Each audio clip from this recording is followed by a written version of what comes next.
اسالك سؤال. انت عارفه ان انت بتأذي نفسك، وكل مره سكتي فيها عن وجعك، وكل مره سكتي فيها وانت موجوعه، وكل مره قللتي من نفسك عشان محدش يزعل، وكل مره قلتي مش مهم انا، واديت الناس فرص ما تستاهلش، وكل مرة حبيتي حد اكتر من نفسك، وفي الاخر بتطلعي اقل اولوياتهم.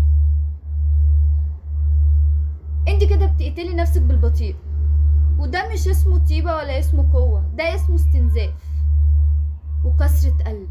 وكل مرة في صوت جواكي بيقولك كفاية انا تعبت، دايما بتسكتيه. طب امتى هتبطلي تتهربي من نفسك؟ امتى هتبطلي وتسكتي عن قلة التقدير اللي بتحصل لك دي؟ امتى هتوقفي الحروب اللي دايما بتخسري فيها واللي دايما بتستنزفك؟ امتى؟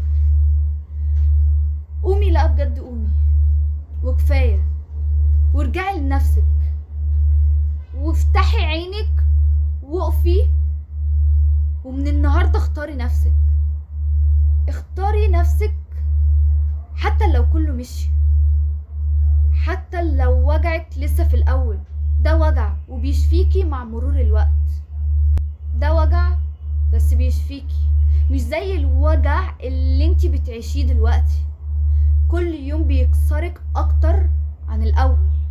انتي قوية بس ناسية، انتي شاطرة بس ناسية، مفيش منك اتنين بس ناسية، انتي غالية بس سايبة نفسك في الرخيص، انتي اجمل واحدة في الدنيا بس مش شايفة.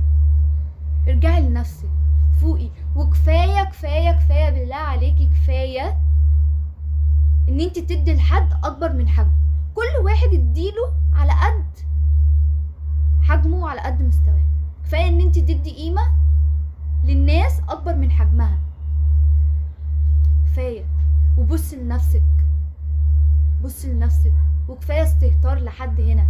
اهتم بنفسك وبصحتك وبشكلك وبرياضتك، اهتم بدراستك، اهتم بعلمك، دايما خليكي باصه لقدام، دايما خلي دماغك للمستقبل، خلي دايما تفكيرك في بكره، حققي كل اللي انت نفسك فيه، روحي وتعالي وتعلمي وخدي حاجات جديده وتعلمي اللي انت بتحبيه ودايما خلي دايما هدفك للمعرفه، خلي دايما هدفك لقدام، خلي دايما هدفك ان انت تبقي احسن